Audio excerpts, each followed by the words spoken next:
This is the MLW Radio Network.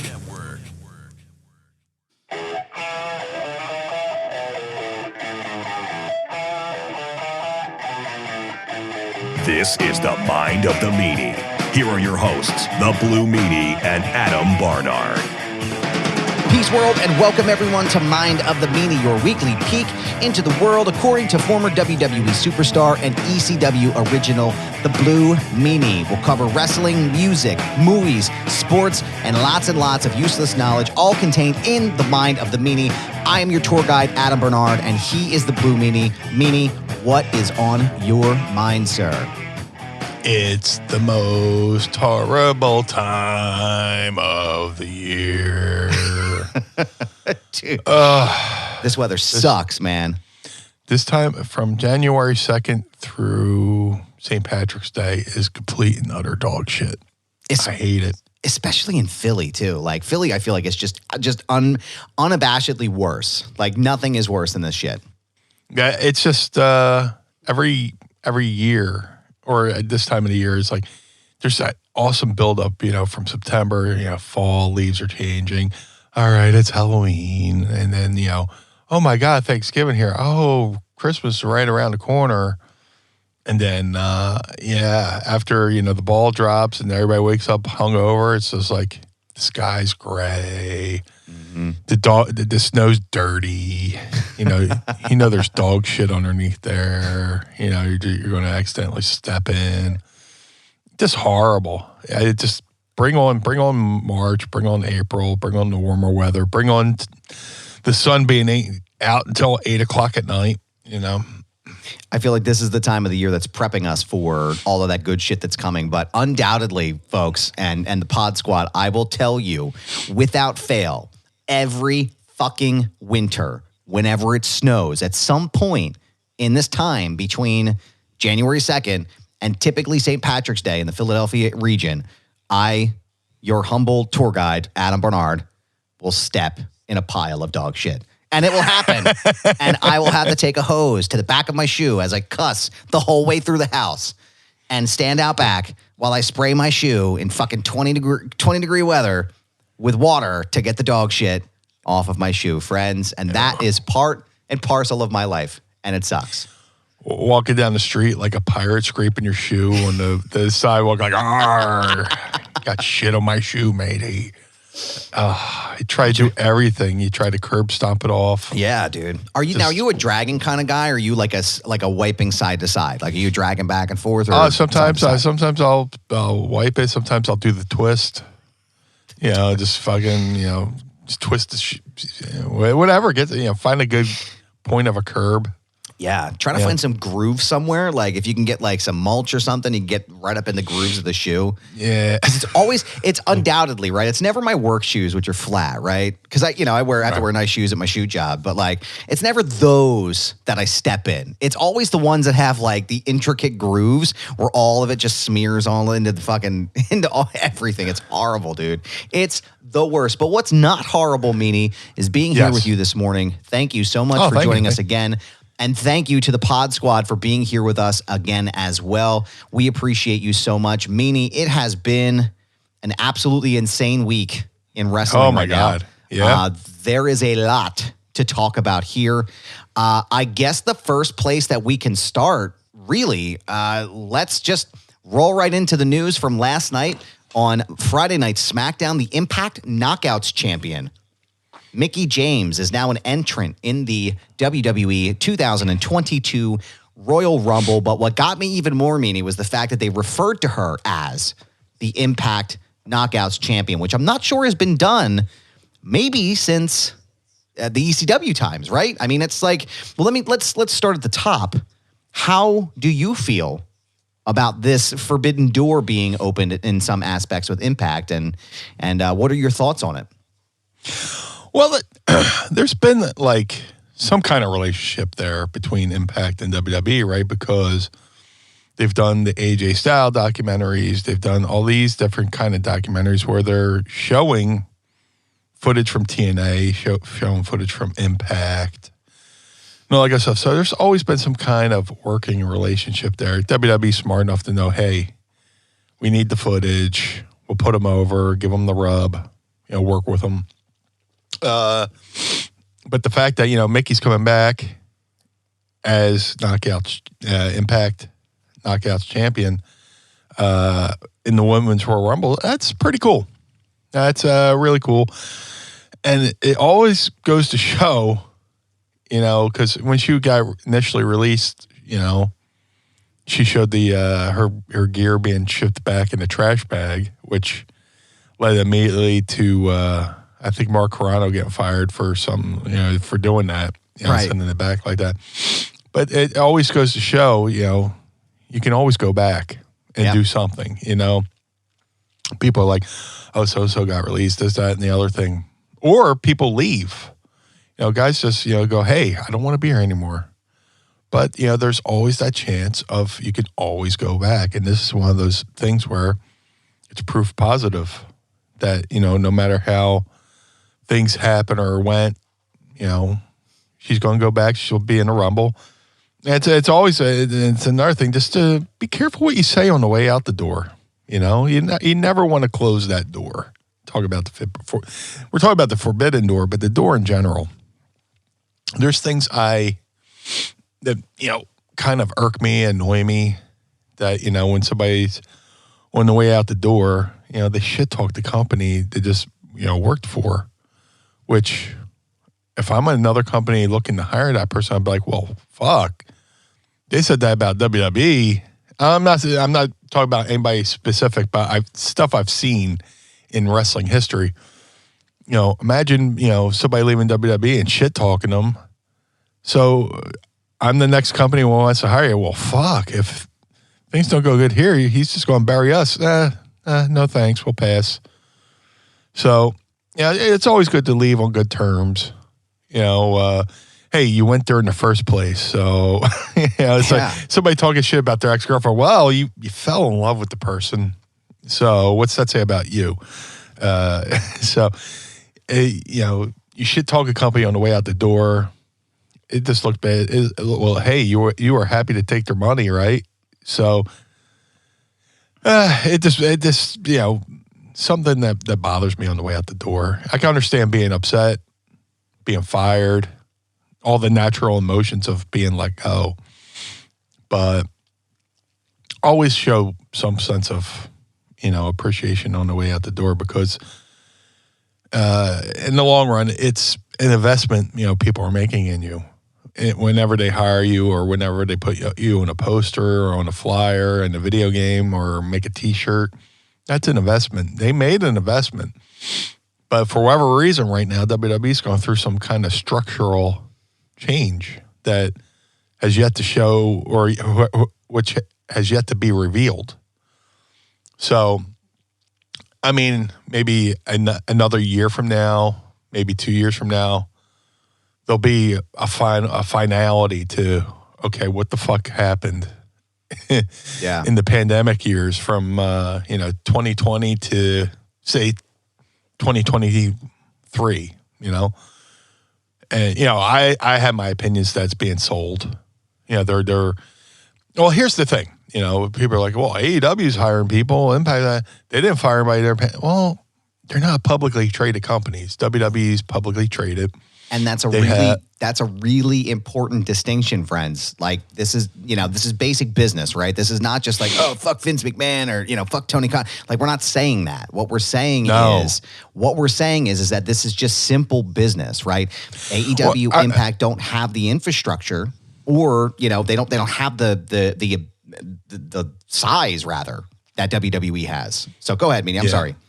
No. It's just, I'm trying to give a basic understanding of why it is and how it is, because everybody thinks each company's the same. And, I may, in my opinion, it might have been financially beneficial for WWE to go public and sell stock, but product-wise, it's probably one of the worst things they could have done, because they have to answer to shareholders. Simple thing with the NXT, when the first version of NXT, where they come in and they, beat up John Cena. Yeah. And Daniel Bryanson chokes out Justin Roberts on the outside with a tie. The WWE didn't want to fire him over that, but a sponsor said something and a shareholder said something.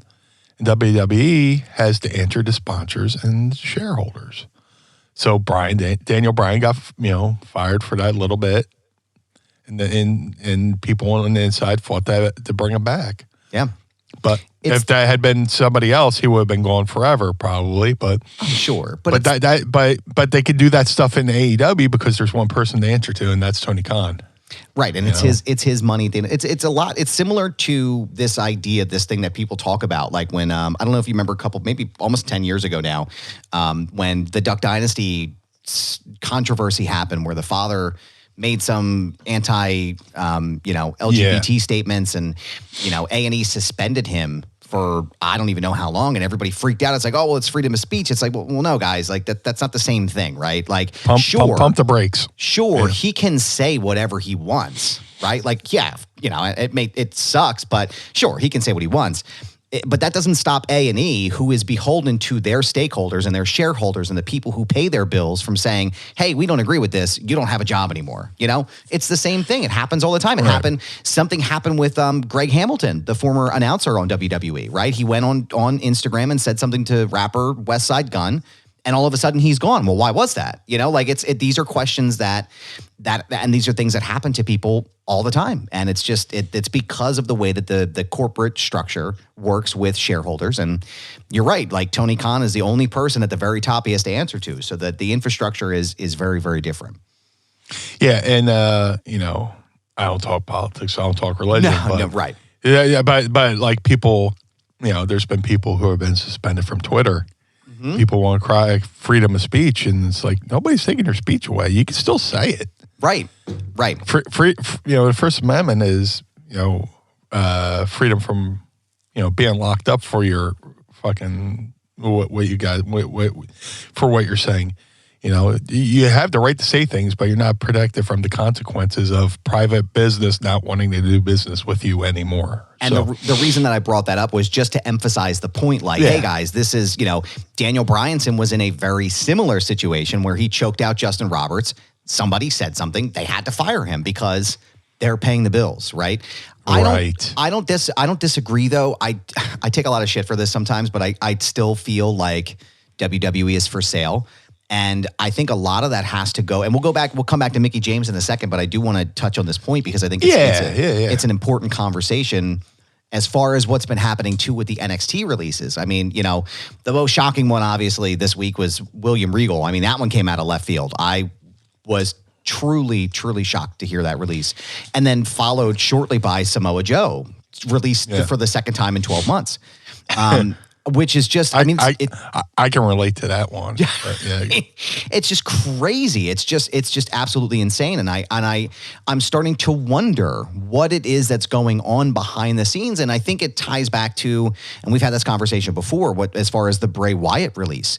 You look at a guy who's a huge merchandise seller, a huge revenue generator for the company, and now all of a sudden he's really, well, why, like, outside of any of the internal optics that maybe we don't know, like it's a lot of these decisions don't really line up to anything other than, well, maybe they're just, slimming up the books a little bit to eventually sell. And I don't know. I mean, do you think that could be something that is really on the horizon, or do you think it's just more hot air from people like me who are on Twitter?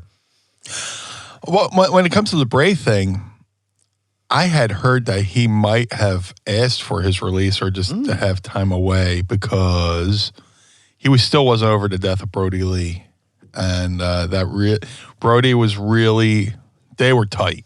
They were really tight. Right. And, he wrote the post, hey, man, we're supposed to grow old together and sit on our porch and, talk about, talk about our good old days. And then Brody passed away. I think that really had an impact. No, I'm trying not to say a word. Oh, he said impact, but it really had an impact on him. That's the thing I hate. I have to watch what I say because then people make jokes. But right. I'm trying to have a serious moment here.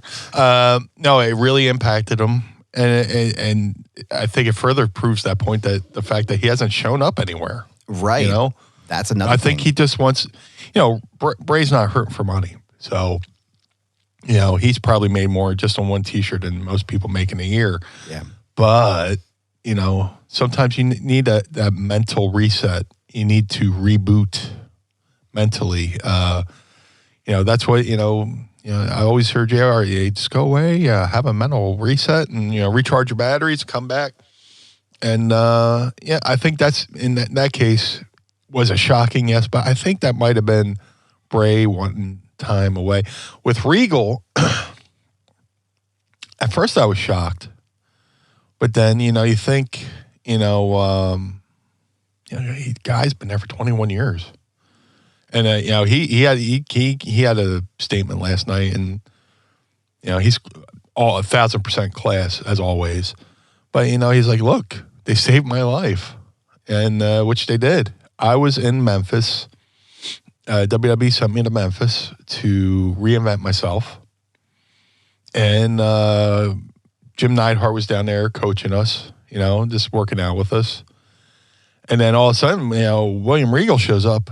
And we're like, oh, shit, cool. So it's like it's me, R-Truth.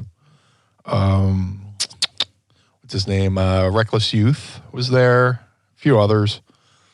Regal comes down, and, he's earning his trust back with the company. He's trying to rebuild his credit with the company through going through Memphis. He drove from Atlanta to Memphis, stayed there, stayed with us. He crashed with me a couple times, or, something. Just to, ingratiate, or is that a word? Ingratiate himself back into the company. And he's been there ever since. He worked on camera. He was king of the ring. He, was commissioner, multi-time tag team champion with Tajiri and then Lance Storm. He's had a career. And then, they had him, looking for talent. He's been there 21 years. I on Twitter, I said, yeah, I'm shocked. But then I realized, well, they let Briscoe go. So how shocked can I really be? Because right. In a roundabout way, the release of Jerry Briscoe is the one that really got me, because Jerry Briscoe is, in a roundabout way, the reason why WWF was able to afford WrestleMania 1 through, the whole Jack and, a little history lesson here for those who don't know. Jerry Briscoe and his brother Jack owned stake in Georgia Championship Wrestling. And then they were trying to just sell their share. Well, Vince McMahon comes along and buys the shares from Jack and Jerry Briscoe, which leads to Black Saturday, which was when one night folks tuned into Georgia Championship Wrestling to see their favorite Georgia Championship Wrestling. And here's Vince McMahon, and they're showing WWE stuff. So, the cliff notes of that is, Turner and Vince couldn't agree on the quality of what they were putting on the program. So Vince, in turn, sells his shares to Georgia Championship Wrestling to Jim Crockett, supposedly for $1 million, which Vince flipped that $1 million and put it into WrestleMania 1. But Vince couldn't have done that if Jerry and Jack Briscoe hadn't sold their shares of Georgia Championship Wrestling to Vince McMahon. So, and, Jerry caught some shit for that, death threats. They're, talking about having people try to shoot on him in the ring, which I don't see how anybody's going to shoot on Jerry. Jerry Briscoe's going to be the one doing the shooting. But, I feel like that would be one of the dumbest things you could possibly do in the ring is try to shoot on Gerald Briscoe in the middle of the ring. Like that's, or now he'll still stretch you. That's what I'm saying. Like, fucking kick your ass. Like, why would you even do something so stupid? But we were coaching Riddle at the factory, and we brought in Briscoe for a seminar. And this is on the Monster Factory YouTube. Fucking Briscoe goes up on Riddle, and he tries to take Riddle down, and they rolled around for a little bit. It was pretty cool to watch. He could still go. Jerry Briscoe could still go. But what was I going to say? Yeah, I mean, he caught a lot of shit for selling his shares in Georgia Championship Wrestling. So Vince brought them in, had him wrestle. And then Jack, the infamous story, Jerry told me, and he just recently said this on another interview where they flew into Newark. They're supposed to drive to Philly.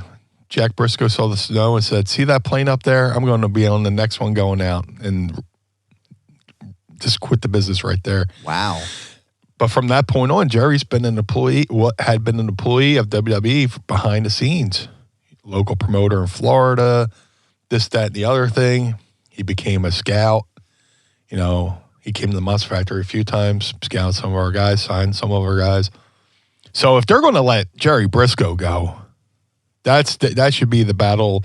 That should be the bat signal that everybody's on the table. Yeah. Nobody's safe. Nobody's safe. I read that they had let Kathy Carino go, and they had her move across country, uproot, move across country, and she got fired on her, her son, her child's first day at school. It's like, man, it sucks, but Angel from Impact, the girl who teams with Velvet Sky and Beautiful People. Her real name's Angel. Can't think of it off the top of my head. Somebody in the room will help us. Yeah, Pod Squad. If you could find out that information for us, let us know and drop it in the comments here. I feel like an idiot. She's awesome. Her real name's Angel. Beautiful People. Teams with Velvet Sky. Well, she had just moved. Nova said one of the hardest things he had to do was call her and let her know that the company wanted her released.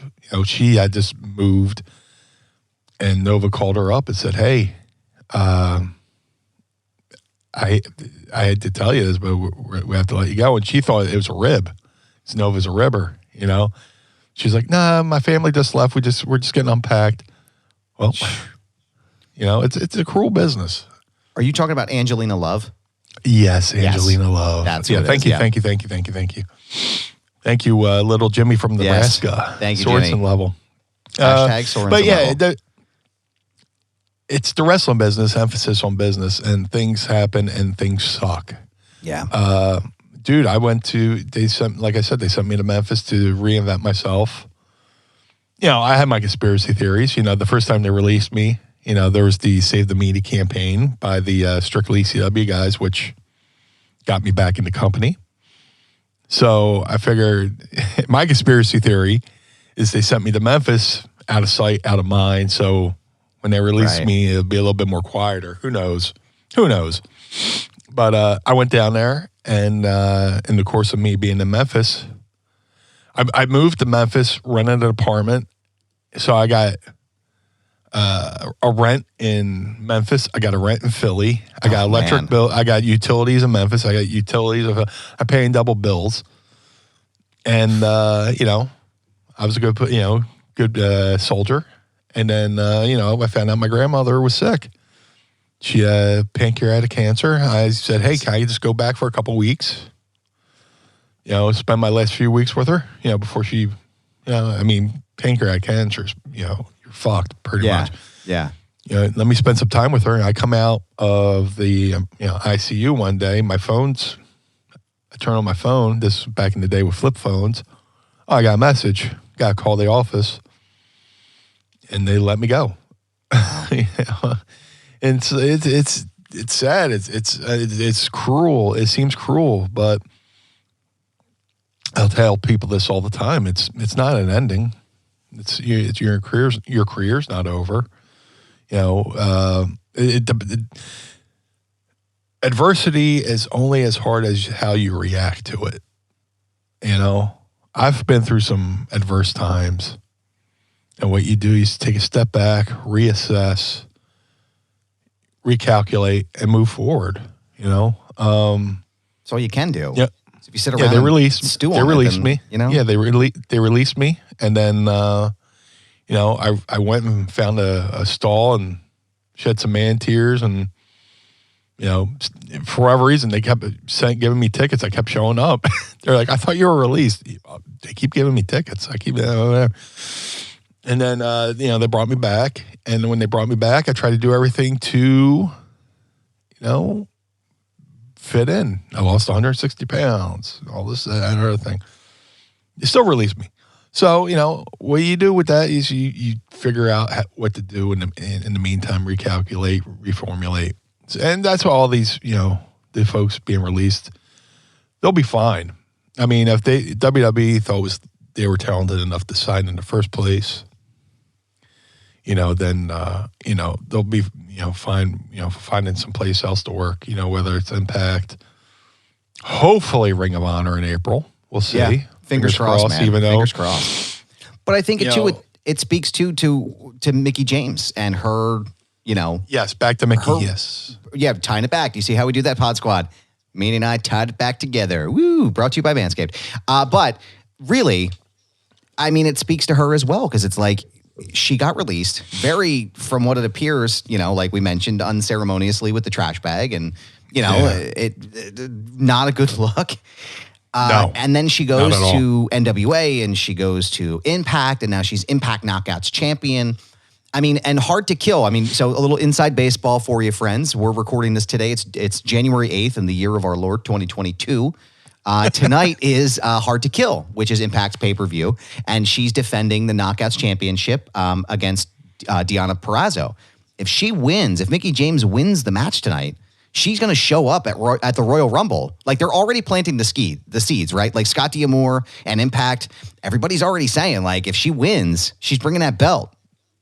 Yeah. She's going to come out to the fucking Royal Rumble with another promotion's belt around her waist, which is like awesome. It's so cool. Like, for me as a wrestling fan, like, I remember when the ECW crossover stuff happened and how cool that was to see all of you guys on the WWF programming with the NBA acknowledged as ECW champions, and like having that acknowledgement on TV, it's huge. I mean, it's a huge thing, and I think I wonder.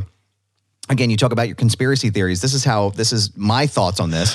It reminds me a lot of, with the Impact kind of crossover, I wonder if Vince is doing something a la the ECW crossover that he did during the Monday Night Wars.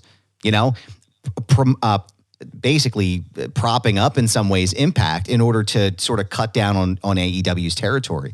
Do you think this is a similar situation, or do you think it's just Vince knowing a good thing when he sees it? Like, yeah, we should bring her back. I think it's a great idea. Like, hey, Chris Jericho and Broken Skull. Yeah, let's do it. Why not? Yeah. Yeah, well, in Vince's mind, they're not competition because he's sports entertainment and they're pro wrestling. Right. So, but in a way, Vince, one of Vince's biggest regrets, and he said this, I don't think he said it publicly, but I know people who've heard him say it privately. One of his biggest regrets was buying WCW. Yeah. And and not letting somebody else just scoop him up. But he wanted the tape library. He basically bought him for the tape library. Yeah. Which is a smart move. Now we have all these great documentaries on the network and stuff like that. But Vince is not above building somebody. He built ECW up. He allowed us to come on there and promote our product. He allowed our wrestlers to come on there with our belts and promote. So he figures if it's the high tide raises all boats. Right. The tide raises all ships. So if he can give Impact a little bit of a nudge to where people watch them, then it helps creates somewhat of a competition. Other wrestlers can make a living, and he can look at Impact as a unofficial territory or developmental, where he can just, I'll send you over to Impact. You get experience on their dime, and I'll just bring you back. Right. And it costs me nothing to do. Dude, it's super easy, right? Like, it's literally, right? I mean, it's the same thing. There's so many flashbacks I'm having right now to like the late 90s with the same thing. It's like, it's very possible that Vince is playing chess and saying, yeah, we're going to do this and we're going to do that. What do you, Pod Squad, put it in the comments, and I'll I'll start reading this. What do you think? Or does anybody else feel the same way I do, where you feel like this is going to be, another sort of, not ECW, well, it wouldn't even be ECW 2.0 because that already happened, but an ECW 3.0 in some respects. But I'm curious, Meanie, what are your thoughts? Because I know we talked about this before, and I know we had this conversation a lot, man. But here's a question that I'm going to just throw at you. Entrant number 30 in the Royal Rumble, Kenny Omega's music hits. Do you think it's going to happen? I think, and he signed, he signed as an ECW performer or a AEW performer. I mean, listen to me. Well, not right now because he's out due to injury. Because he's saying, he said he needs to get fixed, which understandable with how hard he works. Yeah. But why not? Have somebody. Yeah. Blow that fucking door open, man. Holy shit. Could you imagine? I can see Christian coming back again. Yeah. just to create buzz, this is the thing with WWE. People go, oh, then there's no storylines or this, that, and the other thing. As long as people are talking about WWE positively or negatively, all these people who are tweeting, oh, this sucks. WWE loves that. Yeah. Because you're talking about them. Yeah. Even if it's bad and you're typing WWE and typing SmackDown, that creates a trend on Twitter, which is odd that they're big on that.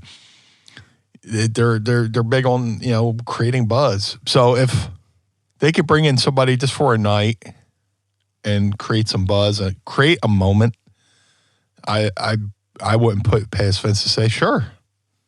Now bringing back, why not? Bringing back someone. I'll be the bigger man. Bringing back someone for a night. Who do we know on this podcast that? Let me stroke my beard a little bit longer, Meanie. Sorensen's going in the right direction here. Number 30, ladies and gentlemen. I'm going to announce. I'm going to decree it here, folks. Decree it here. We're going to will it into existence. So Jerry Briscoe, go ahead and call your friend up there in New York. And tell him that Meanie wants in the Rumble. He wants to body slam Johnny Knoxville over that top rope. Oh, my God. Can I tell you how I know people are conflicted on this, man, and I'm going to just put it out there right now because I'm, I guess maybe I'm a little bit biased, but I love the fact that Johnny Knoxville's in the Royal Rumble, dude. I love it. I know a lot of people don't, but I think it's fucking hilarious. Why do people get mad at WWE for doing this thing that they always fucking do? And then when they do it, people act like they never did it. Oh my God, I can't believe Knoxville's in the Rumble. And I love the people that are like, oh, Knoxville's not relevant anymore. Let me tell you something, friends. As someone who watched this shit in the background in 2010 while they filmed Jackass 3D, okay? They have had three, count them, 3 number 1 movies in the country. Everything Jackass related is fucking gold. I don't care if you think it's stupid. I don't care if you think he's washed up. Johnny Knoxville is an A-list celebrity. And anything that guy does is going to be fucking gold. And do you know what? Meanie just said it too. Do you know what they're doing by bringing Johnny Knoxville into the Royal Rumble? They're getting eyeballs on their screen. They're getting people to tune in who may not have tuned in before because they want to see Johnny Knoxville get his ass kicked. That's why they did this. Yeah, this is what I used to do when I ran indie shows, when I ran 3PW. You bring in a name talent to get the eyeballs on your underneath talent, so your underneath talent becomes stars in the eyes of casual viewers. So they're bringing a notch. Business might be a little bit down. So bring in Johnny Knoxville, bring in some casual viewers who might fall in love with Roman Reigns or Dolph Ziggler. Right. And, make some new fans that might not have been fans if Johnny Knoxville hadn't lured them in with the bait. I mean, Knoxville, like I said, Knoxville's a great guy too. I only met him once, drank beers together in Westchester. Really great time, really great guy. He kept punching Danger Aaron in the balls, which is hilarious. But yeah, I think for me, Jackass Forever is going to be a number 1 movie. I guarantee it right now. Absolutely going to be a number 1 movie, top tier. That's just what these guys do. I think it's going to be. I think it's going to be great. I think it's going to be funny as hell, and I think they're going to pull it off in exactly the way I would imagine. Little Jimmy wants to know though, if you were younger, Meanie, while the Jackass movies came out, which you probably would have been in the same age range for that though, would you have wanted to do something with the Jackass guys? I was almost on Viva La Bam. Really? There was. Oh my God, who? I had a guy in Florida. It's weird. I knew a guy in Florida who booked wrestlers, and the crew were looking for wrestlers to come in to do something. I was like, dude, I'm 45 minutes from them. Right. But they booked some other wrestlers. They paid extra money to fly these other wrestlers in to do something. And it was on Viva La Bam or something like that. And I saw somebody going through a table or something or whatever. But I was, somebody approached me, hey, I might have this spot for you on Viva La Bam. They were in Westchester. I was like, yeah, it's 45 minutes from me. Yeah, right. I could drive there. Yeah. Yeah. But I've been around BAM. Was it Thanksgiving 2004? We were both at House of Blues in Hollywood for Cradle of Filth. Oh my God. And yeah, Cradle of Filth. And there's this little VIP area out back, like a little patio. And BAM just walks out. I go, what's up, Philly? He goes, oh, where you from? I said my street. I ain't gonna say the street because I'm still there now. Right. But he's like, oh, I know so and so. He lives at blank and blank. I was like, oh, that's 8 blocks from me. He's like, oh yeah, we did the movie Haggard together or something like that. His name, and it's probably Joe Franz. I can guarantee that's who it is. Probably. Yeah. And we bullshit for a little bit, and then I caught up with him again a couple years later backstage at Slayer. I went to Slayer in Camden. Yeah. I'm buddies with Kerry, and I'm sitting in Kerry's dressing room eating his Sun Chips, and then here comes fucking BAM, just hey, just a couple familiar faces, Yeah. I'm sure he's like me, good with faces, bad with names. Yeah. It's BAM knows just about everybody. It's weird, like.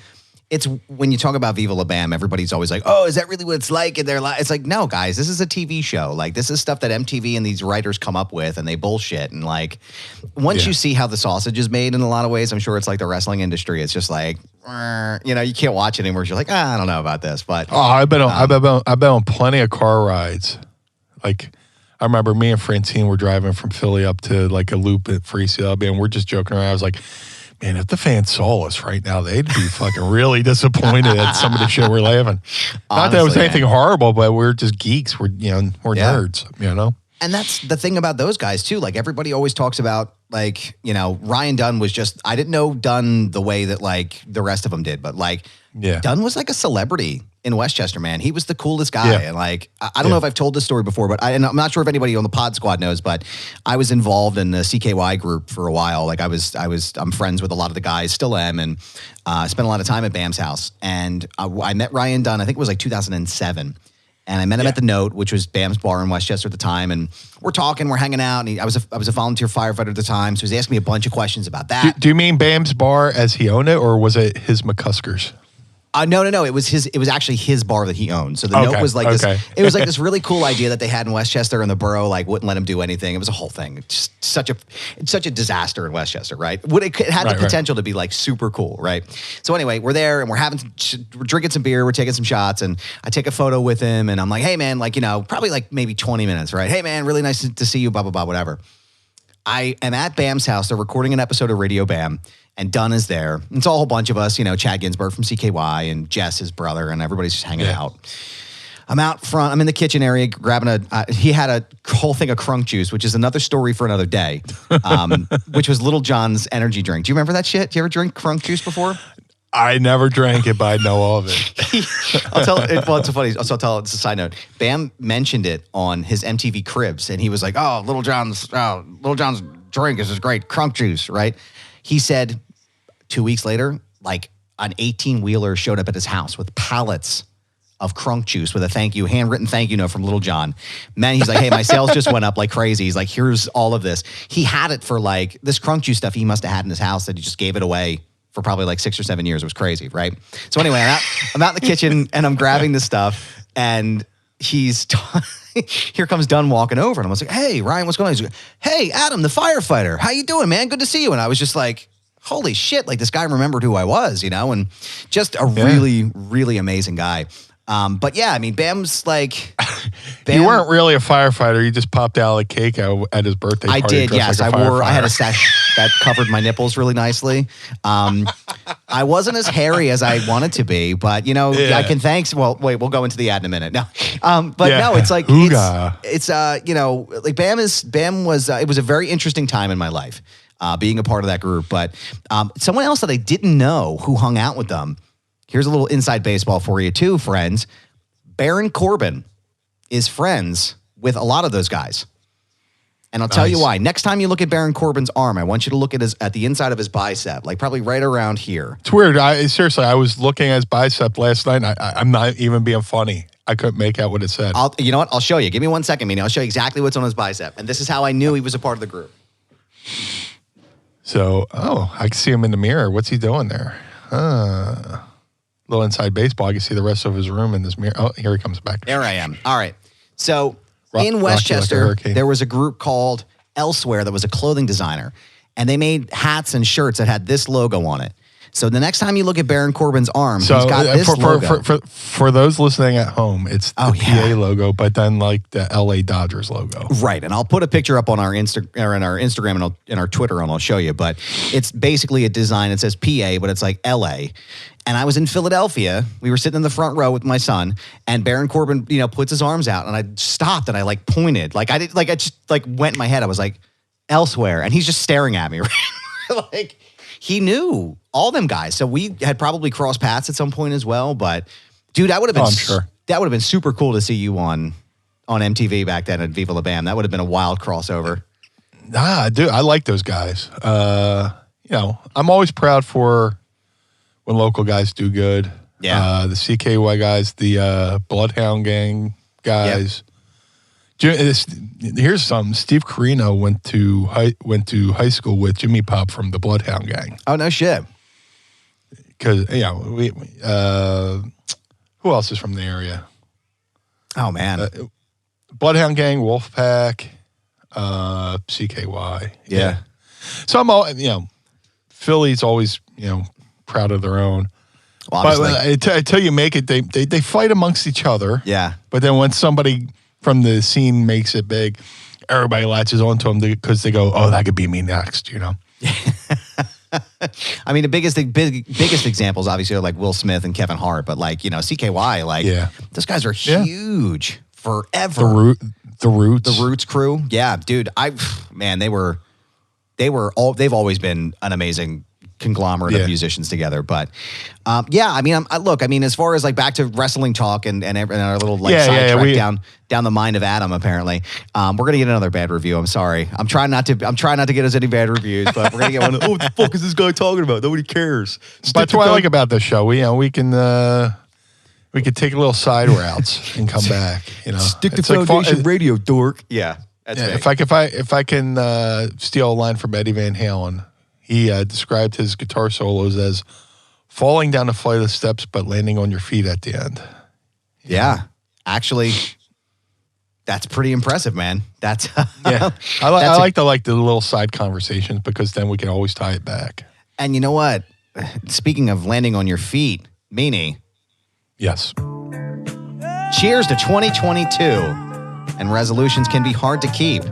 How about having clean and shiny balls all year round thanks to Manscaped? They are here to save your balls this year and make the ball drop into 2022 the cleanest and sexiest ever. Set your first New Year's resolution with good intentions and stick that landing at the bottom of the stairs and join the 4 million men worldwide who trust Manscaped. With our exclusive offer, go to manscaped.com and use promo code Meanie20 for 20% off with free shipping. Meanie, it's the new year, it's the new us with the global leaders in the below-the-waist grooming.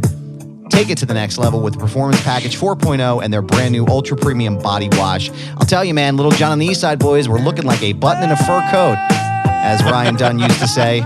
And now we're using that Weed Whacker and the Performance Package, the Lawnmower 4.0 with the electric trimmer that's designed to trim hair on loose skin with their advanced skin-safe technology. It reduces cuts and nicks on your delicate nuts. And I got to tell you, the Eastside Boys are a little delicate, Meanie. And I'm looking good this year. I'm looking real good this year. How about you? How's everything hanging down there in Whoville? Everything's prim and proper in Meanie Land. Thanks to Manscaped. But, they, not only do they do below the waist, I'm a big fan of their above the neck products, whether it's the body wash or the shampoo or the ear and nose trimmer, like I said, I was cursed with bad feet. So like after a nice hot shower, I got their foot spray. Lay down and spray the foot spray on and just lay down and relax. So Manscaped's known for a lot of the below the waist stuff, but they're their full body package. They sent me the body wash, they sent me the shampoo, they sent me the thing. And these are things I use every day, and I feel good, I smell good, I look good because of Manscaped. And what's nice, too, about it, if you're a guy like me who gets up early in the morning for work and wants to make sure he's feeling fresh and looking fresh for his wife when he gets home, they have a 4,000K LED spotlight that will shine a light to the promised land that 2022 looks to be. So if you shower in the dark like I do at 5 a.m., you can use that very well. The new product set needs no introduction. The Ultra Premium Body Wash from Manscaped solves all 3 of your issues for the perfect addition to your daily grooming routine. Don't forget right now, kick discomfort and poor hygiene to the curb this year and use the best tools for the job.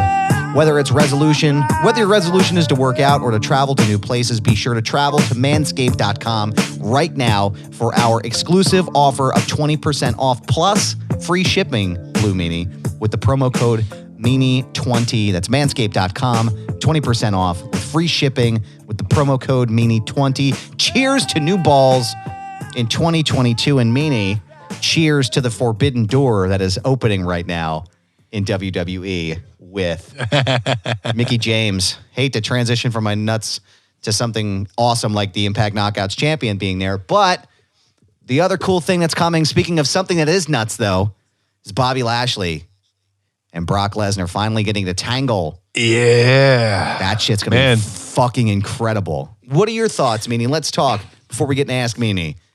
How are you feeling about this match? It's there's a lot of people complaining that they shouldn't have touched in the at the day one pay-per-view, but they didn't touch they didn't do too much that would give away the attraction of what they're about to do with the Royal Rumble. And I know Brock Lesnar's a hot button issue within the world of professional wrestling, but he's a fucking attraction, and there's no ifs, ands, or buts about it. He's very intelligent. He's very smart, and he's their version of like an Andre the Giant. There's Andre the Giant. Was an attraction. If you kept him around long enough, he loses his appeal. But Brock comes in, he goes away. He comes in, he goes away. And it's just a way to keep him fresh. But now you got Bobby Lashley, who just as equally a badass in real life between amateur wrestling, MMA, this is the perfect dream match.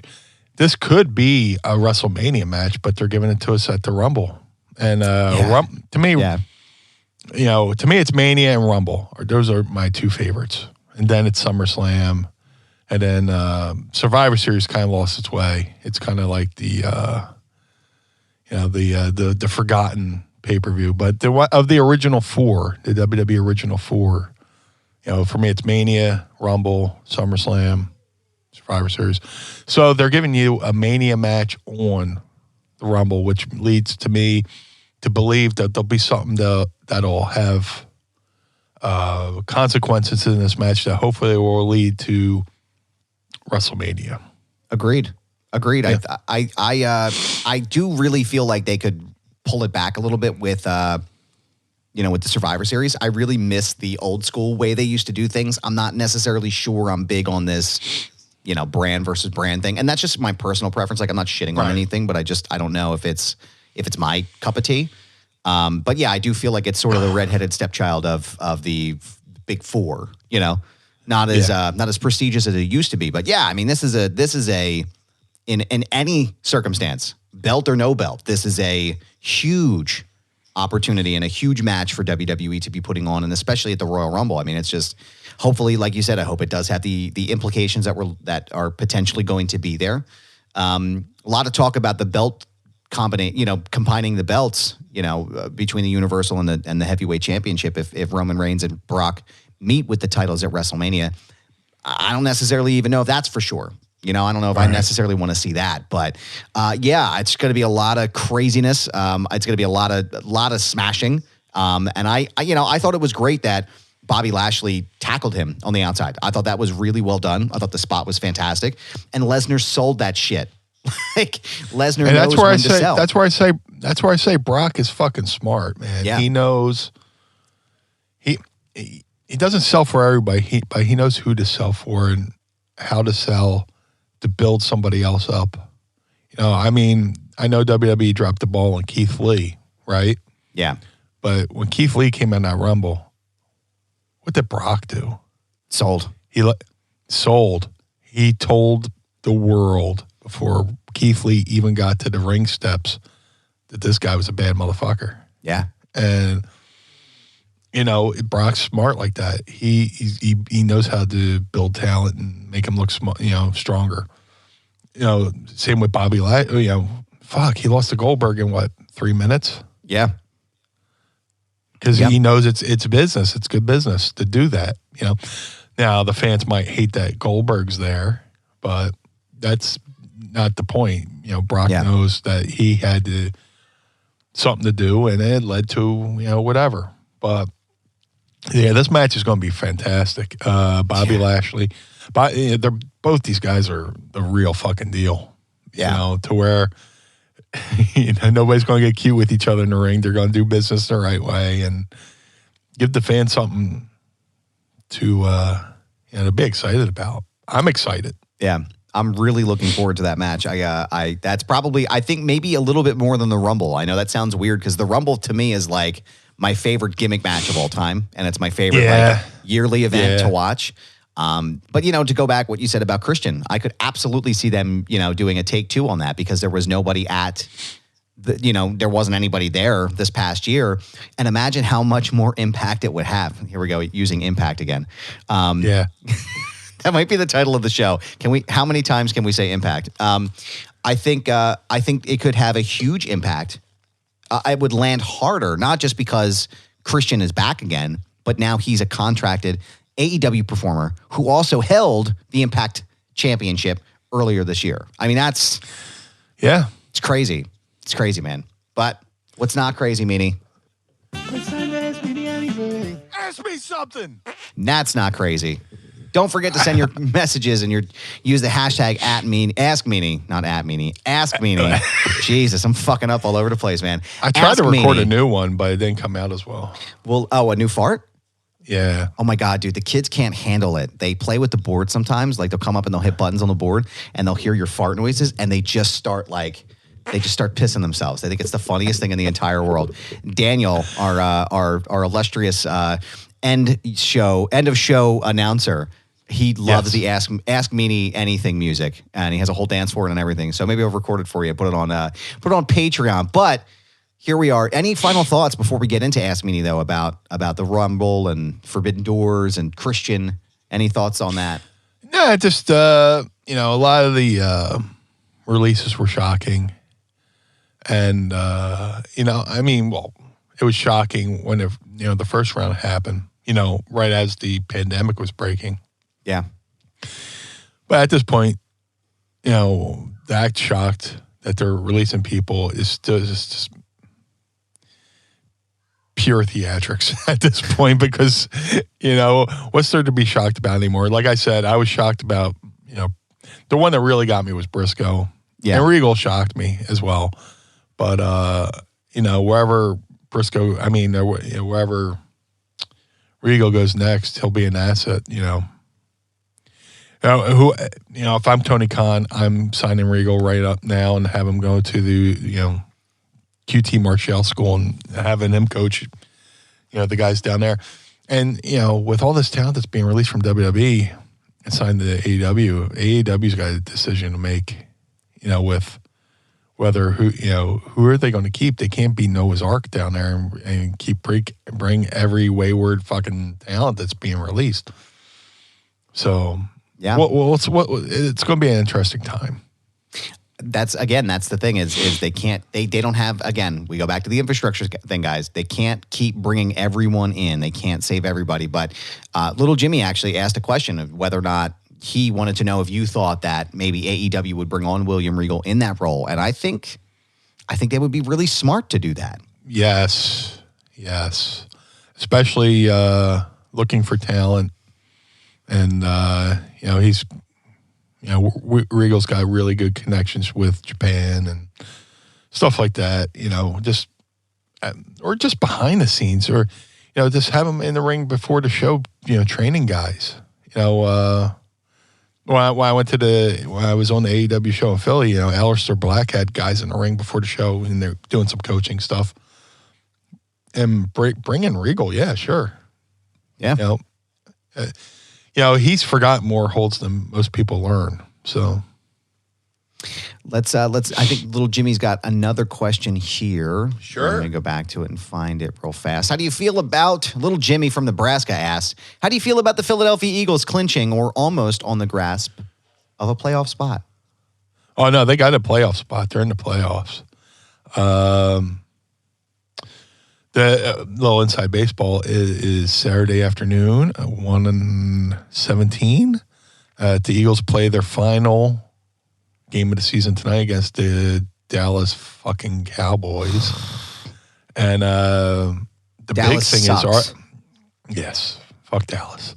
I'm sure. Here's the biggest fucking kicker. I don't really hate Dallas Cowboys fans that are from Dallas. It's the fucking Philly and South Jersey Cowboys fans that are just the worst. Yeah. Traitors. Yeah.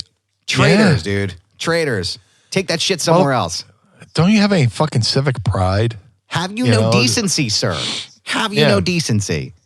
When they shit on Philadelphia Eagles fans, they're shitting on people from Philadelphia. Hence, you're from Philadelphia. Yet you choose not to root for your hometown team. So Scumbag shit. Yeah. Scumbag shit, Meanie. That's what that is. Scumbag shit. Fucking crumb bum motherfuckers. That's what I was just going to say. Crumb. You literally took the words right out of my mouth. That's the name of the episode. Crumb bum mother. Squiggly line, squiggly line. Write and in that parentheses, down. Impact. That's funny. Well, no, I don't want them to think I'm calling Impact a bunch of no, bums. God, no. No, come on. I'm just teasing. No, that isn't what I meant. I just meant because dude, if you're from Philly, the last thing you want to be called is a fucking crumb. Crumb bum. Dude, Not you're a chance. a fucking crumb. Why don't you go smoke crack in the dark, you piece of shit? Oh my God. Yeah, the biggest thing for tonight is do the Eagles start their and of course this airs Monday, so we'll know by then. But right, do they start their starters or do they rest their starters and hope so they don't get injured going into the playoffs? So that's the big mystery surrounding tonight's game. But they're in the playoffs. We don't know who they're facing yet. Could be Tampa. Tampa, with the great Tom Brady, but Tampa's leaking a little bit of oil there. A lot of injuries. I think somebody just went on the COVID list. And Antonio Brown had his fucking meltdown. yeah, what was that about? I saw some stuff about that, but that's a very fluid situation where Antonio Brown was having issues with somebody on the sideline, took off his shoulder pads, took off his jersey, and ran off and just left. In the third quarter, they were getting blown out by the Jets, but then they came back and beat them last second.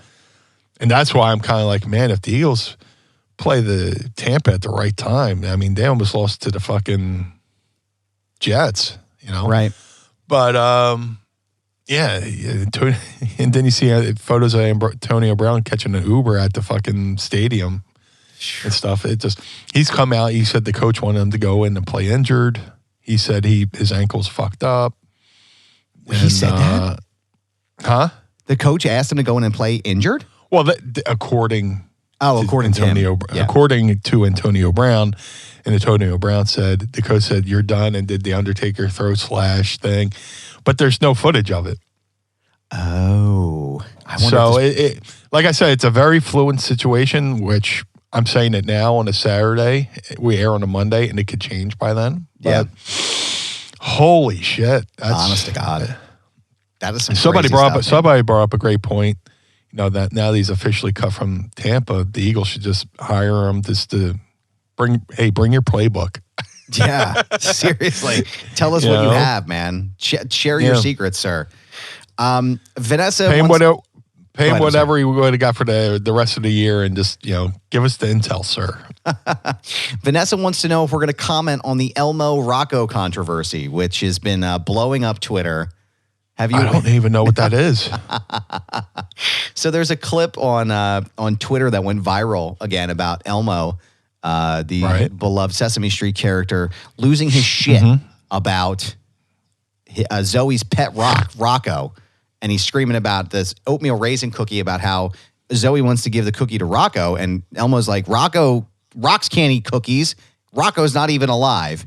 I laughed until I thought I was going to pee my pants, and now like the internet has basically exploded. Like Sesame Street is in on it, The Rock is in on it. Like it's really, really, really funny. If you haven't had a chance to go and explore that, I must have slept really good on those edibles last night because I have not been away. It will be the first thing I look at. Once we stop recording. Man. We'll come back. We'll loop back around to that, Vanessa, next week. We will take a look at that. Hold us accountable on that one. I want to see that. Travis wants to know, what was your favorite Super Bowl halftime show? I already know the answer. I don't even need to. I don't even think about this. Go ahead.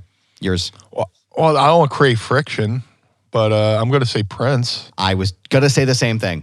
Yep. Prince was the greatest Super Bowl halftime show. Not just for songs, but the guy sang Purple Rain, and it started fucking raining. Yeah. During his performance. Prince was definitely the best halftime performance for a lot of subtle reasons, too.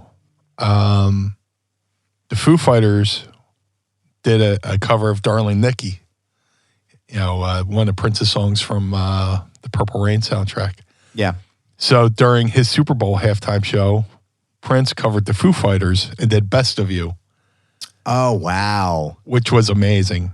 That whole thing, it started raining and people were like, man, it's going to Prince did not care. He was in all his glory. That was the best halftime show ever. Yeah. I think it's Prince and it's everybody else. I don't think you'll ever be able to top that performance. I think you'll just come close to it. Springsteen was okay. He was okay. Yeah, I love Springsteen. He's fantastic, but it was a part of the course. It's a Springsteen performance. Prince was next level, amazing, next level. Yeah, everybody's fighting for second place on that one. Schlichter has commented and said that Mankind versus The Rock was the best halftime show ever. So I appreciate you bringing that back around, sir. Well done on the exchange, sir. Inside Baseball, I watched them film it. Oh, shit, really? I was in the room during the finish. Wow, that is fucking cool, man. Yeah, as they, I didn't like the finish, with right. The camera slowly coming down on Rock's face going, huh? But it was what it was. Yeah. It was the empty arena match, right?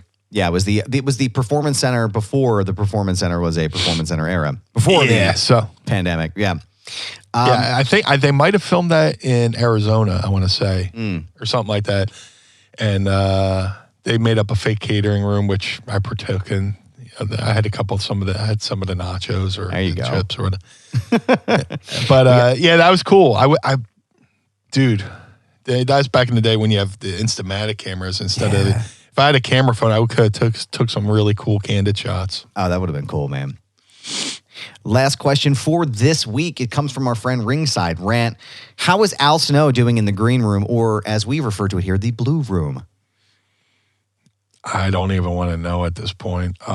Did we leave him water or anything?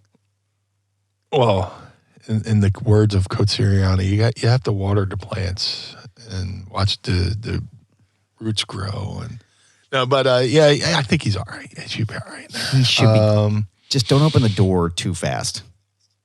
I'm trying not to think of it, because, it's New Year. Maybe it's a new Al. Maybe he's not as angry that we have forgotten him in the Blue Room.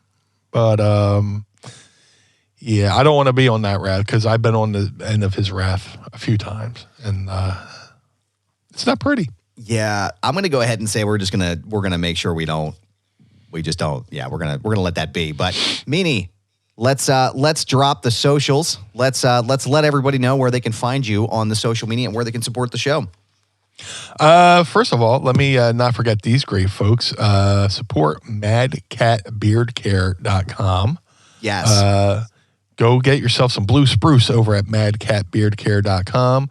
They're doing great things with taking care of feral cats. They take them to the doctors and make sure they're healthy and all that good stuff. And the guy does it on his own dime. So I'm not drawing a royalty from this or anything because I love cats. So just like Bubbles from Trailer Park Boys, go to madcatbeardcare.com and buy yourself some blue spruce.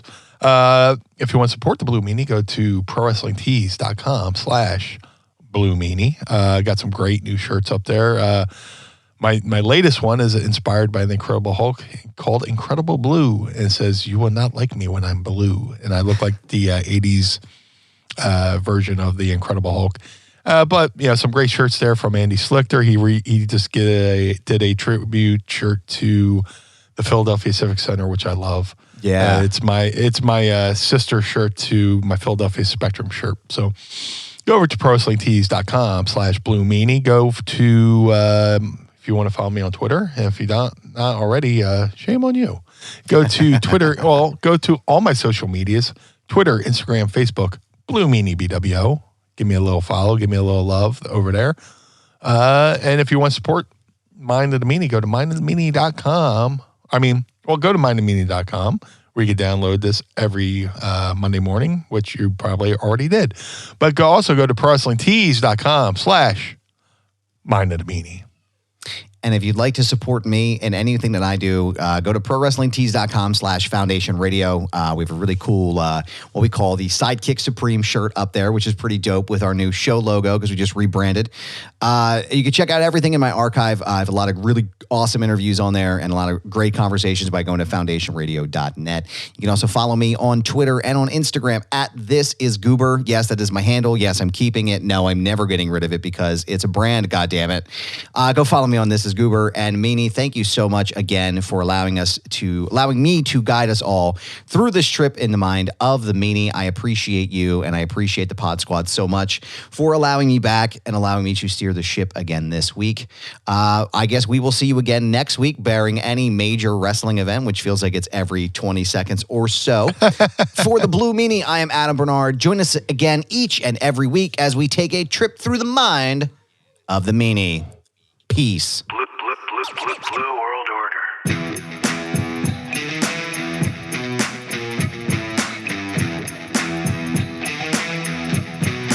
Blue World Order. This episode of Mind of the Meanie was recorded and produced by Adam Barnard and was engineered by Carl Pinnell. Additional production and narration provided by Sam Krebs. Our executive producers are Josh Chernoff, Adam Barnard, and the Blue Meanie. Our opening theme is performed by the Swamp Candles. Our closing theme is performed by Chikara. The show contains original music produced by Enrichment. Get additional bonus content by becoming our patron on Patreon at patreon.com/Mind of the Meanie. And follow us on Twitter and Instagram at Mind of the Meanie. This has been a Butts Carlton media production in conjunction with the MLW Radio Network. Butts Carlton, proprietor. Blue World Order. Dad, why is Blue Meanie's brain out? The world of MLW Radio never stops.